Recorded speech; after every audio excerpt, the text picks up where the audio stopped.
la tarde, 13 minutos, seguimos haciendo esto que se llama El Diario de Durán por la radio de Martín Grande, y nosotros vamos a ir a recibir a nuestro próximo entrevistado telefónico. En este caso estamos hablando del diputado nacional Pablo Cociner. ¿Qué tal, diputado? ¿Cómo le va? Buenas tardes. ¿Qué tal, Eliana? Muy buenas tardes, ¿cómo está? Muy bien. Diputado, bueno, ayer teníamos la posibilidad de hablar justamente con un analista sobre lo que es la composición del presupuesto 2018, ¿no? Este analista decía que lo veía muy optimista, algunos, sobre todo al crecimiento que plantea el gobierno nacional. Usted que está ahí en la discusión, ¿cómo analiza este gobierno, este presupuesto del gobierno nacional? Mira, yo creo que nosotros nos debemos acostumbrar desde nuestra región a analizarnos los números tan fríos que a veces los economistas nos plantean, sino qué efecto va a tener esos números en el desarrollo de nuestras economías, ¿no? De nuestras regiones. Así se ven todas las expectativas que tiene planteado el gobierno nacional en el presupuesto, teniendo en cuenta el crecimiento que tiene como objetivo de 3,5 puntos del PBI. Sí. Yo quiero saber a dónde derrama ese crecimiento, digamos, si el crecimiento tiene que ver fundamentalmente con el sector financiero, con sectores de la economía que no tienen que ver con el desarrollo productivo y con la generación de puestos de trabajo, por más que esos números macroeconómicos se planteen, digamos, no nos cambia la historia. Igual que con el tema de la inflación, el gobierno plantea para el año que viene una inflación alrededor del 15%, cuando gran parte de las consultoras económicas dicen que es una meta muy poco realizable. Ahora, si la inflación o si la baja de la inflación tiene que ver con la caída de la actividad económica y no con un aumento del sector productivo, también es preocupante. En definitiva, a mí no me preocupan tanto los números, porque la verdad que no existe gobierno que no envíe presupuesto que tiene números alentadores para las proyecciones de los gobiernos. Esto, la experiencia uno le indica que siempre que los gobiernos mandan presupuesto, ese presupuesto viene adosado del discurso y un mensaje de elevación donde plantean números auspiciosos. Ahora, el tema es cómo se dan esos números después en la realidad y cómo repercuten en la vida cotidiana de los argentinos, puntualmente en el caso nuestro de los salteños. Yo digo, si la Argentina crece, que empiece a crecer de una manera mucho más pareja y ordenada, achicando, digamos, las desigualdades que hay en la Argentina. Creo que eso es lo que nosotros tenemos que analizar, con lo cual a nosotros del presupuesto nos interesa mucho discutir fundamentalmente el plan de inversiones que tiene previsto el gobierno nacional para esta zona de la República Argentina, y cómo se van a reorientar los recursos para que esas inversiones se generen. ¿Y cómo vienen entonces los recursos para lo que es Salta, para lo que es la región?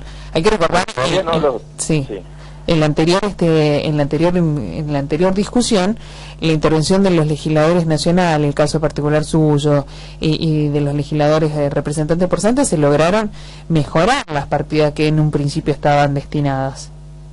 Sí, bueno, ahí tenemos uno de los grandes temas a discutir. Primero, se lograron mejorar las partidas, ahora el nivel de ejecución de esas partidas es muy bajo. Una de las cosas que nosotros queremos discutir con el gobierno es cómo va a ejecutar esas partidas. Por ejemplo, nosotros habíamos logrado un refuerzo presupuestario para la Universidad Nacional de Salta de 40 millones de pesos para asegurar el ritmo de la carrera de medicina y otras cuestiones. De esos 40 millones de pesos no ha llegado un solo peso a la provincia de Salta, a pesar de que está en el presupuesto. Otras partidas que se habían logrado reforzar son las vinculadas a obras de pavimentación en algunos lugares del interior, no se ejecutó. La obra referente a la planta depuradora de líquidos cloacales en La Merced no se ejecutó, la ruta 86 no se ejecutó. Con lo cual, ni hablar de lo que ya estaba previsto como obras del Plan Belgrano, que era la autopista Metán Rosario La Frontera o Güemes San Pedro, que ni siquiera está el proyecto terminado ni licitado. Lo único que yo debo destacar, sí, como una ejecución alta del gobierno, es el Plan Nacional Hábitat, y algo referente a vivienda. Pero que dentro del contexto de la cantidad de inversiones que el gobierno se había prometido realizar, no es un número como para decir con esto nos quedamos absolutamente tranquilos. Todo lo que era obra de infraestructura vinculada a mejorar los niveles de competitividad de la región, como obras de ferrocarril, recién algunas comenzaron a ser licitadas en el mes de junio-julio, con lo cual tampoco vamos a haber ejecutado este año. Entonces, creo que eso es lo que tenemos que discutir en este presupuesto, es el grado de ejecución que tiene el presupuesto, porque está bien, nosotros el año pasado nos pusimos muy contentos que nos habíamos podido reforzar las partidas de Salta en un número muy importante. Ahora lo que vamos a discutir estas semanas con el gobierno es por qué la ejecución de ese presupuesto es tan baja para las provincias del NOA y del NEA. Entonces, vuelvo a decir, esto no es una información mía personal, esto tiene como sustento la información que el mismo jefe de gabinete brindó al Congreso. Cuando yo digo de todo lo que el gobierno llama Plan Belgrano, solamente hay una ejecución de un 30% y un 70% no está ejecutado, tiene que ver con cifras dadas por el mismo gobierno. Si yo te digo, por ejemplo, que en el área de seguridad la partida vinculada a seguridad de fronteras tiene un 0% de nivel de ejecución, vos te sorprenderías, pero bueno, es la información oficial que ha sido remitida por el mismo gobierno nacional.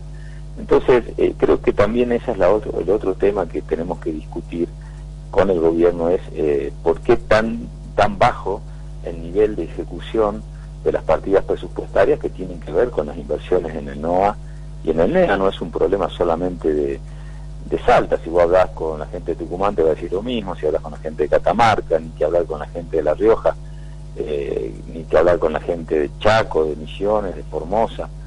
Entonces, no es un planteo solamente de la provincia de Salta. Entonces, esto es lo que vamos a tener que discutir los próximos días. Todavía nosotros no tenemos en nuestro poder las planillas anexas de obras por provincia. Calculo que entre mañana y pasado la vamos a tener, y ahí vamos a poder ver qué es lo que inicialmente el gobierno prevé para el presupuesto del año que viene. No obstante, tampoco se generan muchas ilusiones si uno tiene en cuenta que las planillas eran bastante auspiciosas para este año y el nivel de ejecución, y en algunos casos, como usted lo plantea, ha sido muy bajo.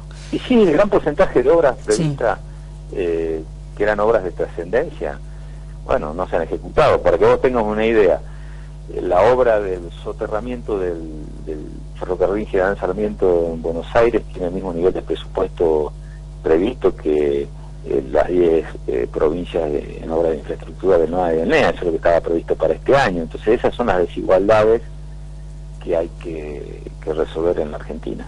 Otro de los reclamos que tenían y que nosotros nos hacíamos eco en su momento era la enunciación de lo que es el Plan Belgrano, pero que no contaba tampoco con un detalle de obras, ¿no? Por lo que avisó, bueno, si bien lo acaba de decir, no cuenta con las planillas todavía en mano. ¿Va a ser uno también de los puntos en donde se va a poner el foco? Sí, en eso sí te puedo anticipar que el Plan Belgrano no está presupuestado como tal. Seguimos con el mismo problema. Yo le planteaba a los funcionarios nacionales que no es posible presupuestar como Plan Belgrano el Fondo Federal Solidario de la Soja. El Fondo Federal Solidario de la Soja es la plata que se le distribuye a todas las provincias argentinas en función de el ingreso que percibe el gobierno nacional por las retenciones a la soja y se redistribuyen en las provincias. De acuerdo a los índices de coparticipación.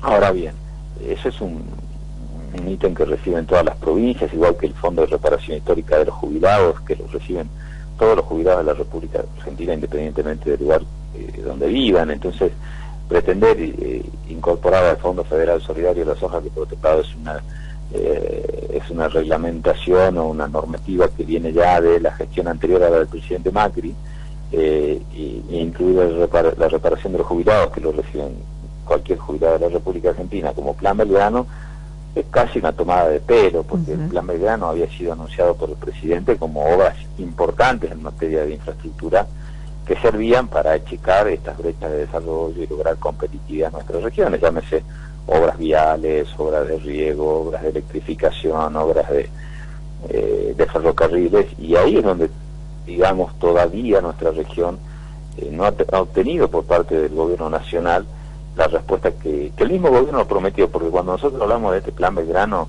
no estamos hablando de una cuestión inventiva nuestra o de la oposición, es una promesa que hizo primero en campaña el presidente y luego que la reafirmó. Me parece que las dificultades que está teniendo el gobierno para justificar esa inversión hace que coloquen como plan Belgrano cualquier tipo de erogación nacional. Entonces, para evitar esta discusión, nosotros le hemos planteado al gobierno que se presupueste como un plan, como un verdadero plan. No puede ser que exista un plan sin un presupuesto adjudicado y se coloca como plan Belgrano lo que se le ocurre a cualquier ministro o secretario de Estado. Entonces, ese sí es un tema que va a seguir discutiéndose, porque el gobierno vuelve a insistir en no presupuestarlo al plan como tal. Y tras la salida de Cano, ¿no? Que Sí. quien era el referente, quien hoy está al frente justamente de esta función, ¿se pudo conversar? ¿Pudieron tener ustedes contacto? No, hasta ahora Nada. No, hasta ahora no tuvo, es una persona de Corrientes, que no tuvo ningún contacto con nosotros, con el Congreso, no generó ninguna reunión, creo que con las autoridades locales tampoco. Pero el nuevo titular del plan Belgrano con nosotros todavía no tuvo ninguna reunión de trabajo. Por ahí no descarto que pueda asistir al Congreso, sería bueno en el marco de esta discusión del presupuesto, para poder escuchar de palabra de él, bueno, cuál es la planificación que tiene con este plan, que bueno, me parece que vuelvo a decir, no ha cumplido Sí. las expectativas que se habían generado en su momento. Bien, bueno, le agradecemos el tiempo de la comunicación, diputado. No, muchísimas gracias a ustedes, que tengan buenas tardes. Hasta luego, buenas tardes.